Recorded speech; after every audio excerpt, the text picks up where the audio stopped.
A security guard working the overnight shift in Marsh Harbor says a conversation he had with Brian Hooker left him with questions. And now, weeks after Lynette Hooker disappeared in the Bahamas, that conversation is receiving renewed attention.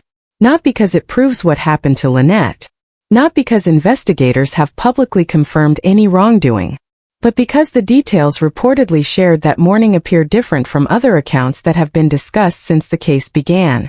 According to reports, the security guard's recollection includes a different timeline, a different description of Lynette's movements, and questions about emergency flares that have continued to follow this case from the very beginning. For a family still searching for answers, every detail matters. And for people following this case closely, the account from that night Watchman has become one more piece of a puzzle that investigators are still working to put together. The disappearance of Lynette Hooker has remained one of the most closely watched missing person cases in recent months. Lynette and her husband Brian had spent years living aboard their 46-foot sailboat, Soulmate. The couple had embraced a boating lifestyle that took them throughout the Bahamas and beyond. Then on a spring evening near the Sea of Abaco, everything changed. According to Brian Hooker's account, he and Lynette were returning by dinghy after visiting a local establishment when Lynette somehow ended up in the water. Brian has maintained that he lost sight of her and was unable to save her. Search efforts followed. Rescue teams responded. Volunteers joined in. Boaters searched waterways. Aircraft scanned from above. But despite those efforts, Lynette was never found. As the days turned into weeks, questions began emerging from many directions. Some came from family members. Some came from people familiar with boating. Some came from individuals who were in the area that night. And some came from witnesses who interacted with Brian after he reportedly reached shore. That is where the story of the night watchman begins. According to reports, an overnight security guard named Edward Smith encountered Brian Hooker after Brian arrived in Marsh Harbor during the early morning hours following Lynette's disappearance. The encounter reportedly took place around 4 in the morning. Picture the scene. A quiet boatyard. Darkness over the harbor. Few people awake. A man arrives looking exhausted after what he says was a terrifying night on the water. According to Smith's account, Brian primarily asked for water. That alone would not seem unusual. Anyone who had spent hours exposed to the elements would likely be thirsty and exhausted. But as the conversation continued, Smith reportedly began asking questions. Naturally, he wanted to know what had happened. And according to reports, Brian shared details about Lynette's disappearance. That wasn't the only thing people noticed. One of the first details attracting attention involves timing. According to Smith's account, when he asked Brian when Lynette entered the water, Brian reportedly indicated it happened around 7 o'clock that evening. That immediately stood out to observers because other discussions surrounding the case have often centered on a later time frame. The exact details remain disputed. Investigators have not publicly released a complete minute-by-minute timeline, but witnesses and commentators have repeatedly pointed out differences in various reported accounts.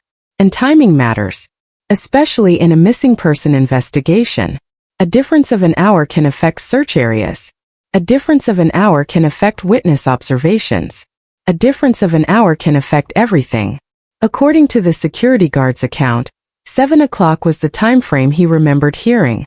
Whether that was an exact statement, a misunderstanding, or something else remains unclear. But there was another detail. According to reports of the conversation, Brian allegedly described Lynette as swimming toward Hopetown while carrying a yellow bag. That detail generated discussion because others familiar with the case questioned whether it aligned with previous descriptions. Again, it is important to be careful here. Witness recollections can differ. Memories can fade. People sometimes misunderstand conversations. Investigators know this better than anyone. Still, the reported statement caught attention because it introduced new questions. Why mention Hopetown? Why mention a yellow bag? Was the security guard remembering the conversation exactly as it occurred? Was there confusion about what was said? At this point, those answers remain unknown. But there was another detail that drew attention. The discussion reportedly turned to emergency flares.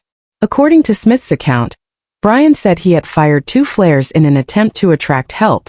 That statement became significant because witnesses elsewhere have reportedly discussed seeing a flare near Soulmate.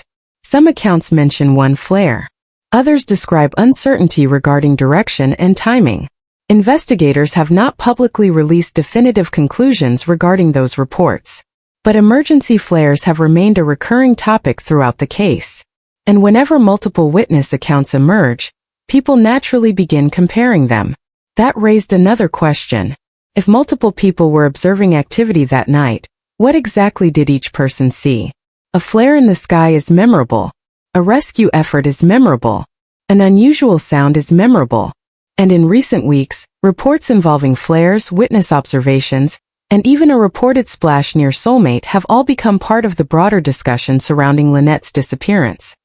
Meanwhile, Lynette's family continued searching for answers. For Lynette's mother, Darlene, every new witness account represents another possibility. Not necessarily an answer, but a possibility. Another lead. Another detail. Another piece of information that might eventually help explain what happened. Family members often find themselves living inside timelines during investigations. They replay events, review statements, study photographs, examine every detail. Because when someone disappears, even the smallest piece of information can feel important. That wasn't the only thing drawing attention. The location of Soulmate itself remained central to the case. According to federal authorities, the sailboat later became the focus of extensive investigative activity. Photographs showed the vessel under federal control. Investigators reportedly spent hours aboard. Evidence was reportedly removed. And the boat itself became one of the most discussed elements of the investigation. Why? The public doesn't yet know. Authorities have not publicly explained everything they are examining. But the attention devoted to the vessel has fueled continued interest.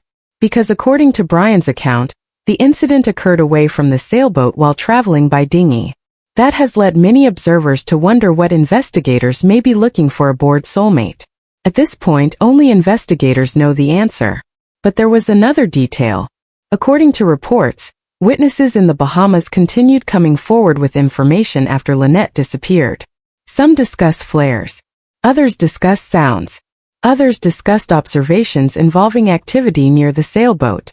Not every witness observation proves significant. In fact, many do not. Investigators routinely receive information that ultimately goes nowhere. But occasionally, witness accounts help establish timelines or provide context. That is why investigators gather them. And that is why people continue paying attention when new witnesses emerge. The security guard's account falls into that category. It offers another perspective from someone who reportedly interacted directly with Brian shortly after Lynette disappeared. Whether investigators consider that information important remains unknown. But it exists. And people are examining it closely. According to reports, Smith also expressed surprise regarding the amount of time that had passed between Lynette's reported disappearance and Brian's arrival in Marsh Harbor. Again, that observation comes from the witness account. Not from investigators. Not from official findings. But from a person who says he was there that morning. And that is one reason the account continues attracting attention. It provides a snapshot of a conversation that occurred during the earliest hours of the case. Before media coverage. Before public debate. Before weeks of analysis. Before countless discussions online. Just one witness describing what he says he heard. Meanwhile, search efforts continued. The Bahamas presents unique challenges during missing person investigations. Waterways stretch for miles. Tides shift. Currents move. Weather changes.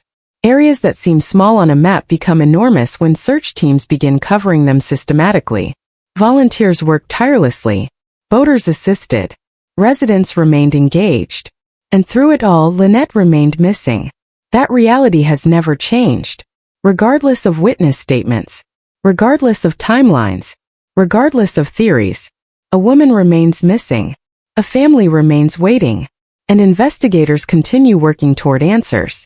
But there was another detail that people following the case continue discussing. The difference between certainty and possibility. Many individuals online have become convinced they know exactly what happened. Investigators rarely work that way. Investigations require evidence. Witness statements are important. Physical evidence is important. Electronic data is important. Search findings are important. Everything must be evaluated carefully. That is why investigators often remain quiet while the public debates possibilities. And that is why many questions remain unanswered. The security guard's account raises questions. The flare reports raise questions. The reported splash raises questions. The activity surrounding soulmate raises questions. But questions and conclusions are not the same thing. At least not yet. According to investigators, the work continues. According to family members, the search for answers continues. And according to people in both the United States and the Bahamas who have followed this case from the beginning, the hope remains the same. Find Lynette. Understand what happened. Bring answers to the people who love her. For now, though, the account from the overnight Watchman remains one more piece of a much larger story. A story that continues evolving with each new witness, each new report, and each new development. And perhaps the biggest question raised by that account is this. If the conversation with the security guard occurred exactly as reported, why do some of those details appear different from other accounts that have surfaced since Lynette disappeared? That question remains unanswered. And it may be one investigators have already explored. What do you think? Do you believe witness accounts like the night watchman's can help investigators build a clearer timeline? Or do you think the most important answers will come from physical evidence and forensic findings? Let me know in the comments below. And if you're following the Lynette Hooker case closely, make sure you're subscribed, because there are still many unanswered questions, and we'll continue following every major development as this investigation moves forward.